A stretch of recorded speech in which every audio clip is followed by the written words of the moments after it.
الحمد لله رب العالمين والصلاة والسلام على المبعوث رحمة للعالمين وبعد. About the unrest and demonstrations in Iran. The media, especially Western media, fresh from their defeat in Afghanistan, went back to their old favorite target, Iran, the Islamic Republic, hijab. Haven't had jihad yet, and Islamic law. They didn't mention the fact that Iran is under the control of the Shia, the Ja'faris. There are a number of nationalities in Iran. First of all, the Shia are more than half of the population. There are Shiite from the Arab, less than that among the Kurds. You have the Turkmen, you have other nationalities. There are Sunnis too, Muslims, in the tens of millions in Iran. Persian Sunnis, Muslims, Arab Sunnis, Kurds Sunnis, there are a majority there. And since the Islamic Republic started by the hand of Khomeini, 4 decades and more, they have been severely oppressed. So Iran doesn't only have the problem of the mullahs being in control, but about a half of the population don't believe in the Shia religion. Shia religion, as we stated before, we state again, is different from Islam. Here is a religion, the foundation of it is on these aspects. The Quran was changed and corrupted by the companions of Muhammad, all of whom became kuffar, disbelievers, after he died. They curse the companions and the wives of the Prophet sallallahu alaihi wasallam. They don't have the sunnah of the Prophet, they invented their own. And Aisha, the most beloved wife to the Prophet of Allah, and the wives of the Prophet of Allah are the mothers of the believers, as the Quran stated. They say the Quran was changed. It's not much of a proof to them, but to Muslims it is. They accuse Aisha of committing adultery, zina, after the Prophet died. As I explained to some learned Muslims before, those who believe in these things, you think they're Muslim? Because if they are, let's not discuss Iran and the Ja'faris. Let's talk about you. This is a major problem. This is the destruction of Islam, complete. And the Shia, they believe in this. It is one of the oldest sects that appeared among Muslims from the beginning. And I say Muslims here, meaning non-Shia. Okay? Because the terms Shia and Muslims are opposed to each other. You heard the differences in the foundations. So the unrest in Iran, again, another cycle, is becoming more widespread. The violence, it's not new.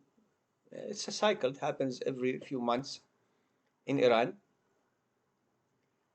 The unrest is directed at the Ja'faris, whether Iranian or Arab. or other nationalities who are controlling Iran, especially the Iranian Jafaris. There are Iranian Muslims. They have no rights. They have been oppressed with violence. Violence. That is, you can't describe it. It's so much over decades trying to corrupt Islam and kill or jail or expel Muslim leaders, teachers. The mullahs are in control in Iran. And look at what happened to Iran. So Iran, under the Jafaris, is not going to receive any sympathies from us. And now there is widespread demonstrations against the mullahs. Please listen to what I'm saying here. We are opposed to the Islamic Republic of Iran, not because of the word Islamic, but because it's not Islamic. It's Jafari. Khomeini says in some of his books that the Nasibis and Nasibiyun are kuffar. They're not Muslim. And he defines the Nasibis are the Sunnis. So the war against Islam really started when Khomeini and his people took over, the mullahs. We're against the mullahs, against their religious creed, foundation of their religion. We're against it completely. However, Iran has tremendous resources, not only oil, and talented people. The mullahs took over by force. They keep their power and authority by extreme force. They have hundreds of thousands of people in security agencies who believe that any kind of resistance, opposition to the regime, which is the mullah, is against Islam. And therefore, they would like to crush it. And they've done this before because they think this is against not only the state, but also against the religion. So extremism here in the religion is multiplied by extremism in politics. Even the Shia, who may show a little resistance or opposition to the mullahs in control, they get crushed. And so many demonstrations happened before. They were crushed violently, killing, jailing, torture, men, women, and children. Understand the mentality here. A young man who's been indoctrinated on the Shia religion since birth, maybe, he will look at any Sunni or even Shia who's opposed to their mullahs in control as a kafir, a non-Muslim, deserves no right to live or anything else. You know, in Tehran, a city of about 15 million, maybe more people, not a single Sunni masjid, not a single Sunni masjid, not a single Sunni masjid, just not one. This is how they crushed Islam in Iran, with extreme violence. A country with tremendous resources, talented people. They crushed the economy. It's not only about crushing political opposition or, even people who are not 100% with them with extreme violence, but the economy is crushed. The economy is done with in Iran. It's really in the worst shape ever. Look at the currency, what happened to it. All these worthless paper with Khomeini's picture on them, they're worthless. Worthless. They don't have any value, really. The job market is, I'm not sure if it exists even. Salaries are worthless. food, living conditions, they have been crushed. In every direction you look, you will find the crushing of everything that's not in the pockets of the mullahs. We are told that the mullahs control $200 billion with a B, $200 billion. But their people are suffering. Food, drink, toilets, running toilets. They're in really bad shape. And they can't say anything about it. If they say anything, they get crushed. So the economy is gone with and done with. It's in the worst shape ever. But the country has resources. So who in his right mind would wake up in the morning and say, ah, I would like for the mullahs to control my country, to control the economy and the political system? Would anyone say that? They see the example everywhere the Shia go, destruction goes. Civil wars, killing of Muslims. Look what they did to the Muslims in Iran. And the demonstrations, we are against demonstrations. Whether the ones who are doing it are doing it for right causes, this is not the right method and tool. But in Iran in specific, the regime has hundreds of thousands of fanatics who would kill you and see in you as the devil. And after all these decades, they keep saying the unrest was stirred by Israel and America.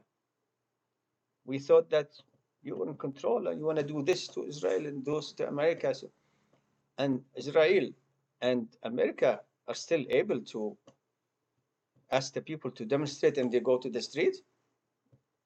Subhanallah. So the cycles of demonstrations ended up in violence and being crushed. Allah knows, maybe this one will end up the same. They have experience in crushing opposition, experience, and the tools, and the money, and the weapons. And the people don't even have the ability to defend themselves. So Iran is in extremely difficult situation, mainly because of the mullah and their religion. So they collapsed, destroyed the economy in Iran. And where does the money go from oil sales, illegal and legal, who knows, to the pockets of the mullahs? Then, after Bush and Cheney occupied Iraq, they ended up surrendering Iraq to Iran, furnished. Iraq, smaller than Iran, is richer than Iran in resources, tremendous talented people in Iraq. They crushed Iraq. They killed so many Muslims in Iraq in the hundreds of thousands, those Ja'faris. Supported the Christian occupation of Iraq all the way. Killed the Muslims, expelled them. Millions of Muslims had to leave Iraq and crushed the economy. The Shia gangs in Iraq, they're fighting each other over the spoils of oil. Where does the money from oil go? Look at the country, electricity, water, schools. It's in shambles. It looks like a country that never saw riches in their history. So again, would anyone wake up in the morning and say, I would like my country to be controlled by the mullahs? Because they see what happens, death, destruction, economy is gone.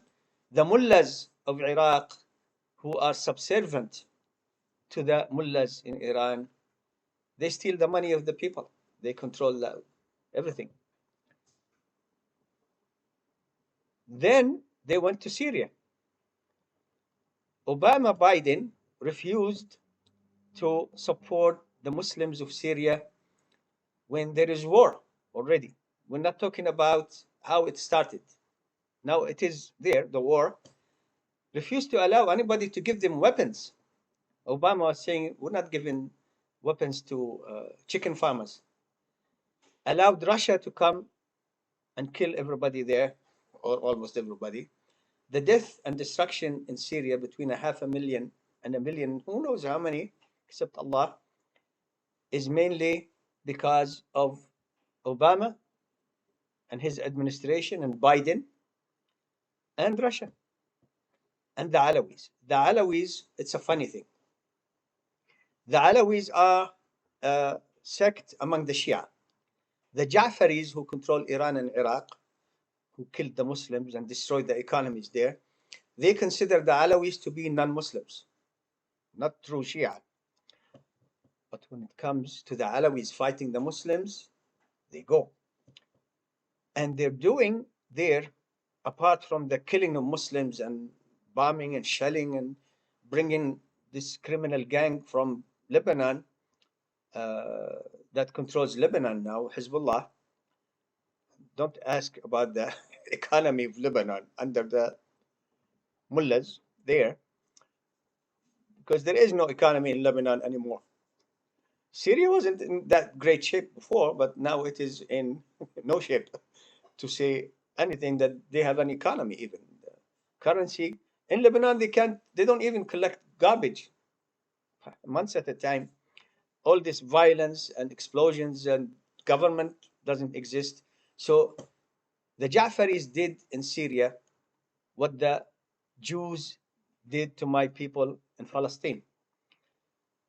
Herds of them, they go to Syria, expel Muslims from their lands and farms and take over. Allah knows how many of those Iranian Ja'faris, Iranian Muslims, they're welcome. Everywhere they go, they are our brothers and sisters.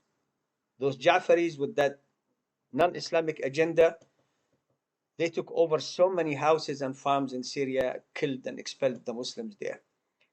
Don't ask about the economy in Syria. No need to Google it. It's dead. In Lebanon, it's dead. They're fighting in Yemen, useless war to make Yemen, those foolish Houthis, they were not Ja'faris before. They were another sect, Zaydis, that was somehow better according to some people. The latter part, I mean, not the early part, it was better. But latter part, they say they're better than the Ja'faris. Now they became Ja'faris. You're fighting and killing your own people to bring what? That magnificent regime that controls Iran. You see, Iran is in shambles. Look at the economy. I mean, the Ja'faris, they're after money. The slogans, the religion is just a slogan, talking points, but it's after the money.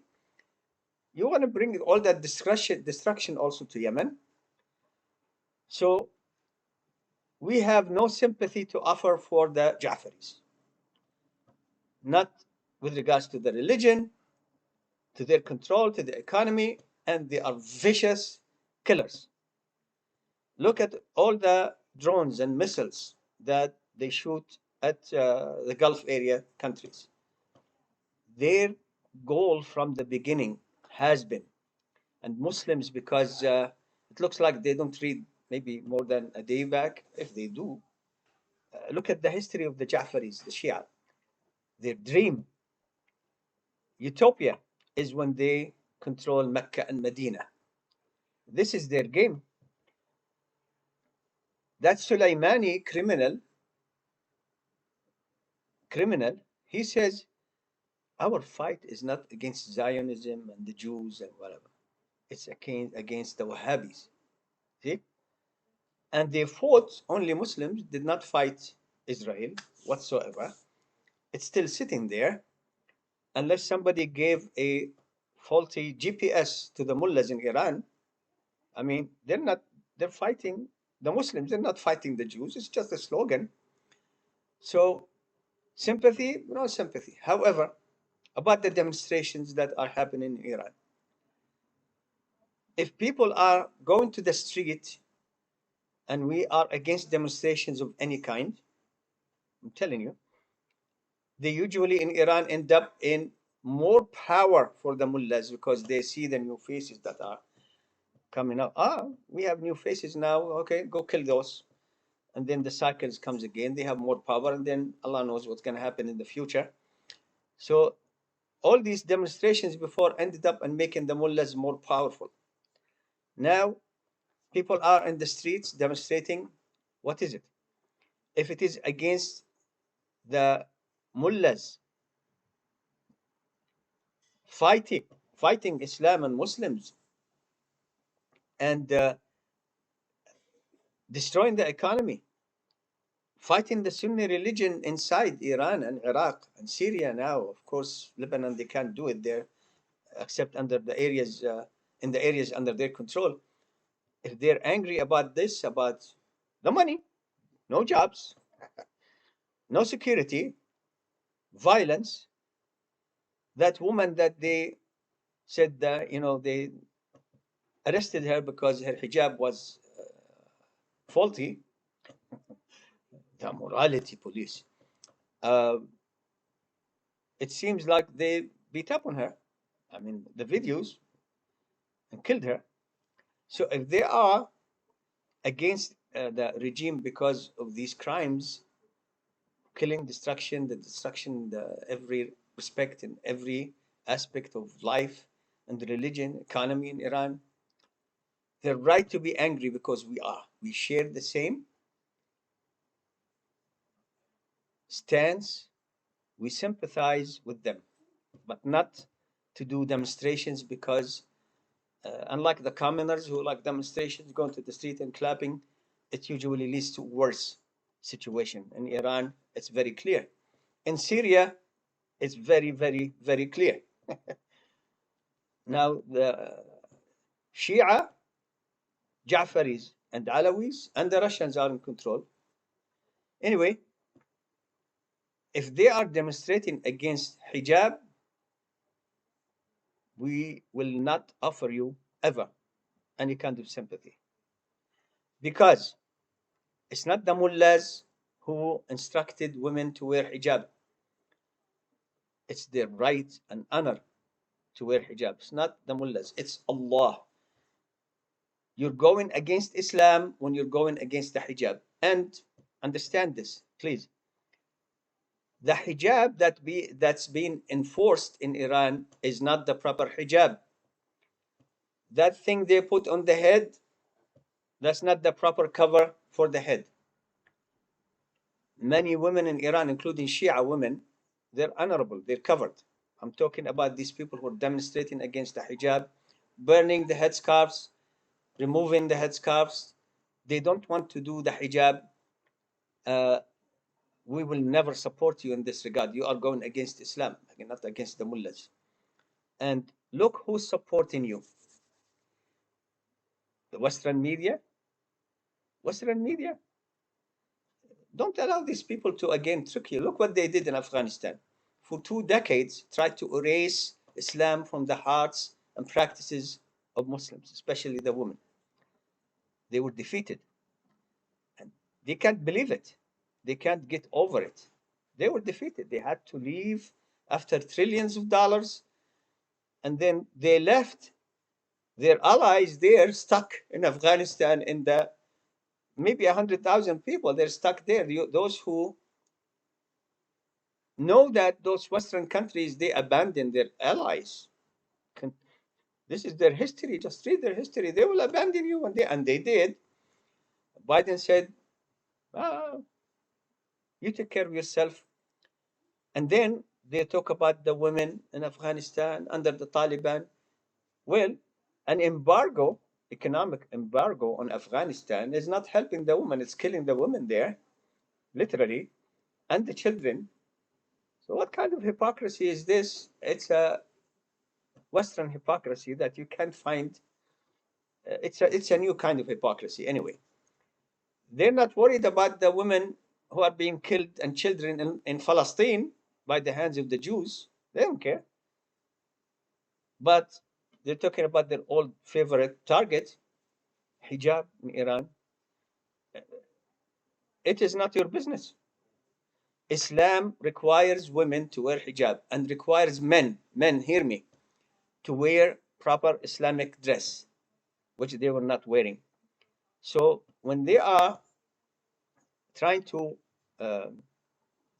play on the suffering of the Iranians because of what I mentioned, and stick in this the issue of hijab.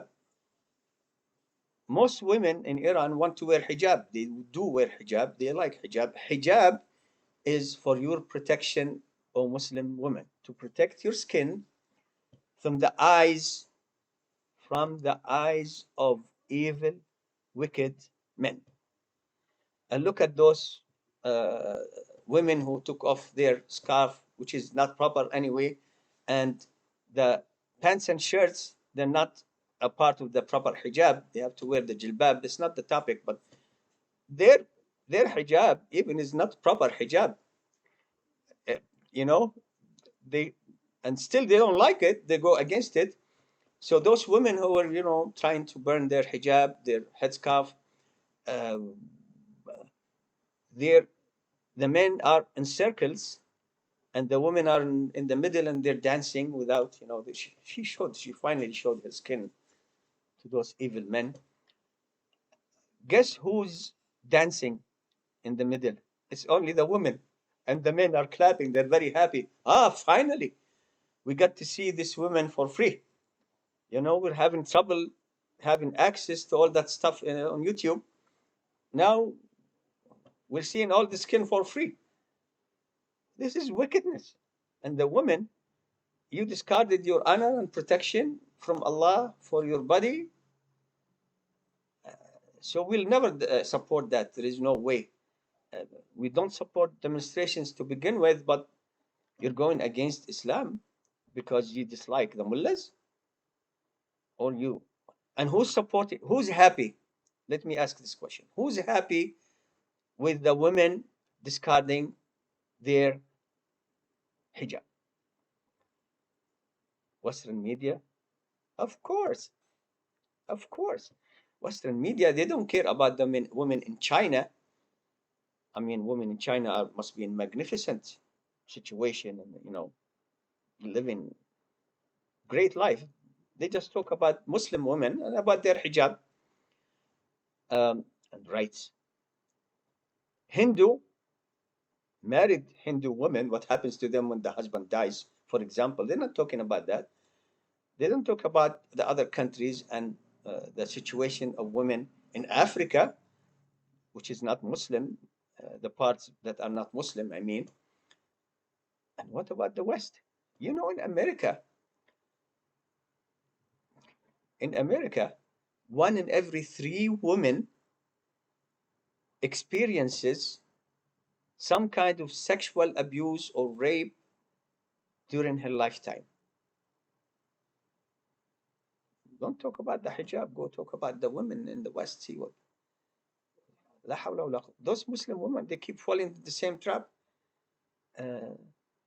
What they call domestic abuse in America, where the spouse beat up on the wife or partner, whatever, the male beats up on the female, let me put it this way, or shoot them to kill them. They don't talk about that. Well, go fix your situation. Your women, they are being abused in the office. Those who pretend to go to the Army and Navy, they're abused there. Now, we had a new report just from the Navy about horrible sexual abuse. Talk about that. Don't talk about Iran or about an Islamic, institution. It's called the hijab, and there is also proper Islamic code of dress for men that they're not observing. They're happy as just for women. To keep Muslim women as they should be, honored, respected. It's your right, yeah, Muslim woman. It's your right. Don't listen to these failures. They're failures in religion. They're failures with their own women in their own areas. So who's happy? Western media and governments. Obvious. The Jews are happy with what's going on in Iran, even though the Jewish law fabricated by the Jews that made their life miserable cannot be compared to the Islamic law. The Islamic law is balanced, perfect, came from Allah. They invented theirs. The media doesn't talk about the rights of Jewish women. I mean, I could have a whole lecture, maybe 7 hours, about the rights of women according to the Jewish law in Israel. Who's happy? Immoral people, immoral women and men. Like they don't have a morality police in other countries in the West. In America here, if a woman goes out with the upper part of her body uncovered, she will end up in jail. Call them morality police or what? Police. She will end up in jail. This is our culture, that's yours. Even yours, you don't allow, there is a limit to what women can do with regards to covering their body. So morality police, just because of the name, well, the function is found all over the world. As opposed to the immorality police in France. They force women to uncover their faces, so those, at a minimum, they wish to uncover more, but so those wicked French men can look at them and enjoy their beauty for free. Muslim women, think about it. This is your beauty. This is your body, your honor. Allah told you how to respect it and cover it for your benefit. And so many Muslim women today, they don't want to do that. That make it like a publicly shared company. It isn't. This is private. So the immorality police that forces women to uncover their niqab or maybe send them to jail and pay fines, arrest them. That's okay. In summary, yeah, Muslim men and women in Iran, we sympathize with your grievances. If your grievance is against anything found in Islam, we will never sympathize with you. We'll consider you a part of the enmity towards Islam that is failing. You saw with your own eyes the Christian project in Afghanistan collapse. They're running away at the airports and left the people even hanging on to the wings or to the tires, falling to their death, some of them. You saw that project failed. You want to do the same thing there? You go against anything Islamic, we will never support you. We're out. Other grievances, yes, we agree. We sympathize. Demonstrations, no. That's enough, allowing the mullahs to kill more Muslims and more Muslims who go to the streets because it's their opportunity to see new faces. Let's cut them. And then Khamenei, the leader of Iran, the big mullah, has not issued the usual command. They let them do whatever it is and see how it goes. If calms down, fine. Otherwise, he will say, crush them. He didn't say it yet. And you'll see all these hundreds of thousands of crazy Shia fanatics killing to crush because they put all of the resources of Iran in the pockets of the mullahs. Economic, military. I mean, they're busy building all kinds of drones and give Russia. Russia now takes drones from Iran for some reason and missiles and so much of their resources to build even one nuclear device, even though they say Israel has 100. Well, Israel has 100. What are you going to do with one? That's 100 to 1. See, the grievances, we agree on them. If your grievance is against anything Islamic, don't count on our support, period. We'll never accept it. It is just another attack on Islam. I ask Allah subhanahu wa ta'ala to give Muslims, men women, and children. Righteousness in heart, statement, and action. Walhamdulillahi Rabbil Alameen.